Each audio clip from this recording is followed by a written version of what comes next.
नमस्कार, बिहार मिथिला न्यूज़ में आपका स्वागत है। मैं मनोज। आज एक बड़ा कठिन प्रश्न है और इस प्रश्न को हम उठाने जा रहे हैं। ज़रा गौर से देखिएगा।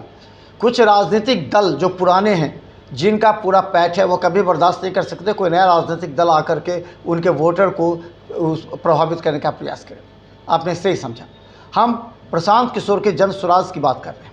एक बड़ा सवाल है जो जनता के बीच में हम पूछ रहे हैं कि आखिर IAS IPS का झुकाव प्रशांत किशोर की ओर क्यों है। हम बता दें कि RK मिश्रा जो कि पूर्व IG थे, DG रहे हैं, तो IPS अधिकारियों को प्रशांत किशोर ने सबसे पहले प्रभावित किया। उन लोगों को सरकार के खिलाफ जो टीम है, जो सरकार के खिलाफ जो नकारात्मक विचार है, उसको IAS IPS के उन तमाम अधिकारियों को सामने लाए। और एक बात जानिए, जो भी हम कहने जा रहे हैं, समझिए इस बात को। तकनीक बात ये है, अगर एक IAS और IPS अधिकारी किसी राजनीतिक दल से जुड़ता है तो उसके दो मकसद हो सकते हैं।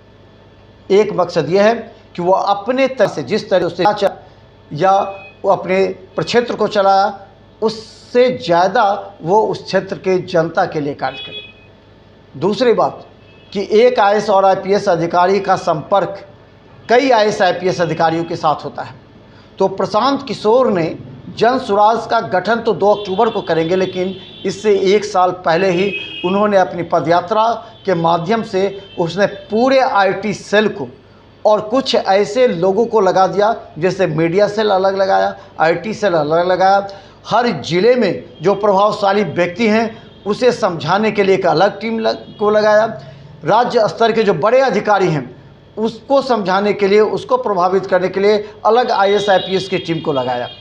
तो प्रशांत किशोर ने इन तमाम चीज़ों की फिर मॉनिटरिंग की, डेली इस पर बैठक करते रहे, जनता के बीच जब पदयात्रा करते हुए जनता के बीच सरकार के जो नकारात्मक कार्य हैं उसको जनता के बीच रखा और सीधा सीधा ये कहा।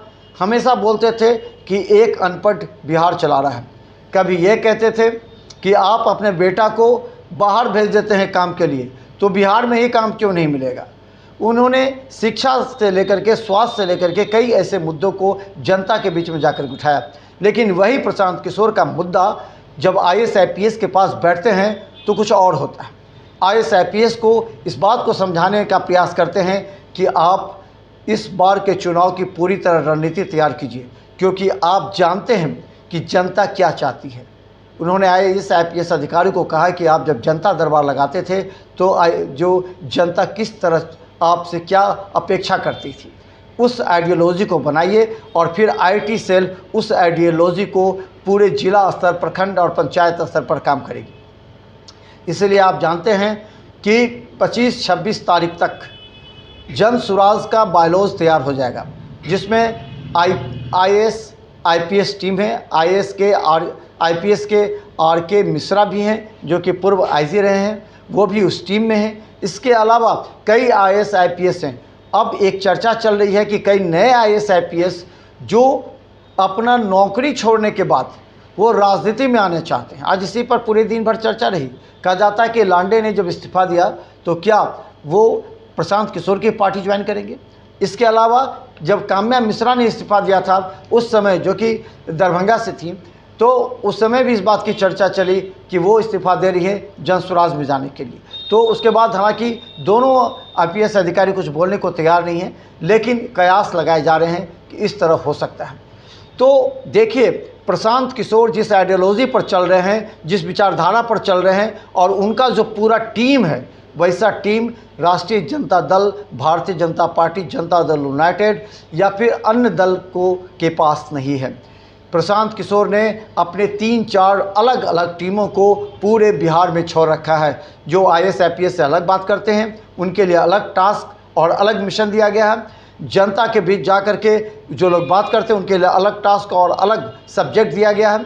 IT सेल को कैसे प्रशांत किशोर के एक शब्द को हजारों लोगों तक पहुंचाना है, उसका टास्क दिया गया है। एक अलग टीम तैयार की गई है जो पंचायत से लेकर के जिला स्तर तक के और बिहार स्तर तक के प्रभावशाली व्यक्तियों को प्रभावित करते हुए जन स्वराज मिला, जिसमें कई प्रोफेसर हो सकते हैं, कई डॉक्टर हैं, कई बड़े नेता हैं, कई ऐसे लोग हैं जो IAS IPS अधिकारी हैं, जो कार्यकर्ता भी हैं, जो बड़े ख्याल वाले हैं, उनको रखा जा रहा है, जो स्कूल के शिक्षा से जुड़े हुए हैं, उन लोगों को इस क्षेत्र में लाने के लिए वो टीम प्रभावित करती है। और इसी का नतीजा है कि बड़े कम समय में प्रशांत किशोर ने उन तमाम लोगों के बीच आकर के अपने विचारों को रखा है, जिससे इस बात की चर्चा है कि प्रशांत किशोर अन्य राजनीतिक दलों को नुकसान पहुंचा सकते हैं। देखिए, कोई भी राजनीतिक दल और नेता चुनाव अगर जीतना चाहता है तो उसके पास एक थीम होना चाहिए। जिसके पास कोई थीम ना हो, कोई प्रोजेक्ट ना हो, कोई सब्जेक्ट ना हो और कोई मिशन ना हो और उसको समझाने के लिए उसके पास टीम ना हो, तो समझिए वो नेता चुनाव हार जाता है। जैसे लोकसभा में बिहार से देखिए कैसे चुनाव जीते और कौन चुनाव हारे, और जब चुनाव जीते वो कितने कम मार्जिन से जीते, इसके पीछे की आइडियोलॉजी भी समझ लीजिए। तो प्रशांत किशोर 2 अक्टूबर को जो अपने पार्टी का गठन करेंगे, विधिवत घोषणा करेंगे, लेकिन उससे पहले पूरी टीम लग गई है IAS IPS को प्रभावित करते हुए। जो रिटायर्ड IAS IPS हैं उनको जन स्वराज में शामिल करने का प्रयास कर रहे हैं। जो प्रभावशाली व्यक्ति हैं जिसका चेहरा अलग है, जो राजनीतिक दल से जुड़े हुए हैं, उन लोगों को भी शामिल कर रहे हैं, जिससे आपने देखा देवेंद्र प्रसाद यादव को किया गया था। तो इस तरह कई लोगों को, लेकिन प्रशांत किशोर के लिए जो जनता के बीच चर्चा है वो ये है कि वो मुस्लिम वोटर और फॉरवर्ड वोटर दोनों को लेकर के अपनी पार्टी को आगे बढ़ाने का प्रयास करेंगे। ये जनता के बीच चर्चा हमारी नहीं है, लेकिन इसी आधार पर चुनाव लड़ने के लिए 2025 में प्रशांत किशोर तैयार बैठे हैं। तो देखिए, बिहार मिसाल न्यूज़ पर हम लगातार आपको दिखाते रहेंगे कि जन स्वराज का अगला निशाना कौन।